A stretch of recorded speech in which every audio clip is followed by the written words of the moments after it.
Guys, this is gonna be a very fun video because we get to wreck a hard drive in multiple ways, and I know that many of you, myself included, have always probably been very careful when handling a laptop to make sure you don't shake it too much, worried about that hard drive getting damaged.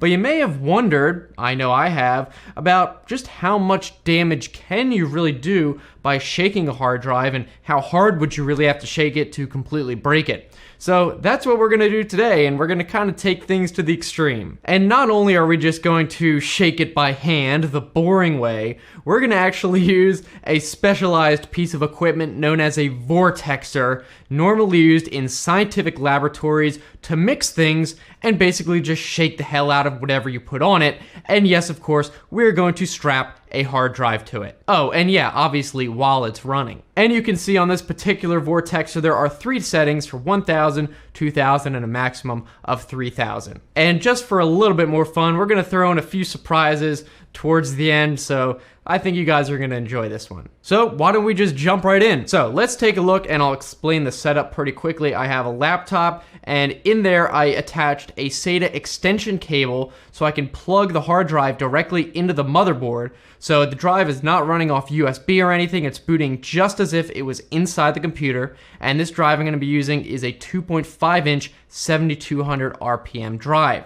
So Windows is running, and what I'm gonna do is play one of my videos off the drive. So if the video stops playing, that obviously means the drive is having issues. So it should be pretty obvious to see what's going on. So to start off, we can just shake it a bit, and you can already see just shaking it by hand a tiny bit freezes up the drive, so the video stops playing momentarily. And I wasn't even shaking it that hard. I was actually surprised.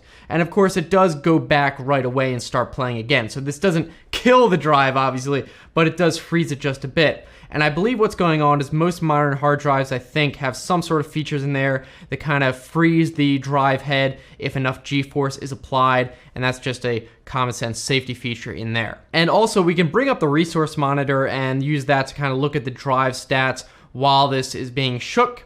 And you can kind of see, even though it's a little bit dark, what's happening here. With the drive activity being green, it stops completely when you shake the drive. And also in blue, that's the action queue, and you can see that builds up. So basically, when the drive is being shook, the video stops, and then it builds up a queue for actions to take once it's ready to go again, and then it continues. So clearly there are no major issues here, just shaking it by hand, and we can go and try the vortexer, the fun part. So I can strap it down, and we'll start off on the low setting of 1000. And right away after it starts, the video stops, and we can try to navigate Windows. Doesn't seem to be working completely here, so the drive is totally locked up while shaking at least.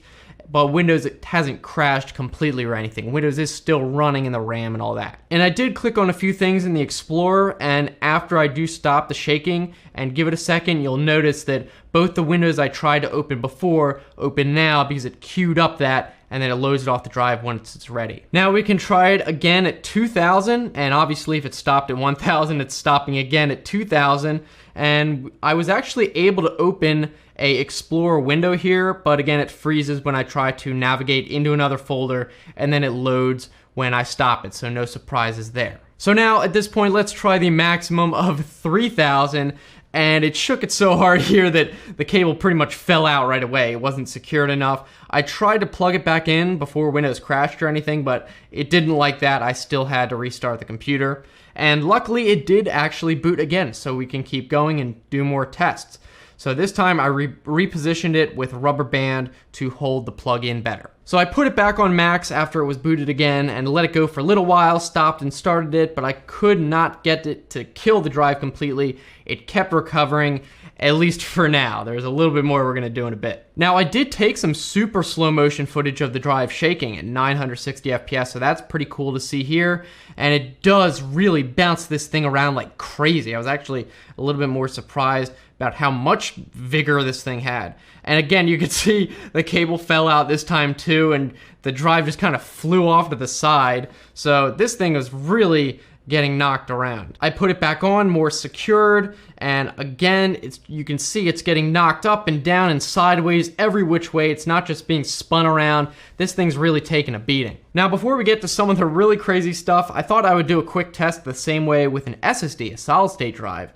So I hooked that up the same way, started playing a video, and you can see it does not actually stop that video at all. It keeps continuously reading off the drive because SSDs have no moving parts, so it doesn't care about being shook. And if you look at the resource monitor, you'd see that the green activity graph doesn't stop at all. Even on the highest speeds of being shaken, it doesn't stop at all. At this point, I really wanted to kill the hard drive, so I put it on while unplugged for a bit and just kind of let it run for a minute. And then I put it on its side and did plug it in, so kind of a different angle, thinking maybe that would do it. And while it was running, but again, even doing that, the drive still would not die. So these things can actually take quite a bit of a beating, apparently. I mean, I thought this thing would be broken pretty quickly, but it actually did hold up. I was really impressed, and I wasn't sure how much more it would take to break it by putting this on a shaker. So I figured, you know what, instead of waiting around, let's just see what would happen if we open up the drive while it's running. So yes, I unscrewed this thing and took off the cover while it was running. Of course, using safety glasses, safety first. I didn't want the platter shattering in my eyes. I actually didn't notice any issues until I finally unscrewed that last center screw below the label. And right away after I did that, I started hearing like a high-pitched screeching, and only then did the video start to stutter a bit. And the noise and the stuttering became really, really obvious after I took off the cover completely while it was running. I guess some air got in there, or maybe it wasn't as secure or something like that.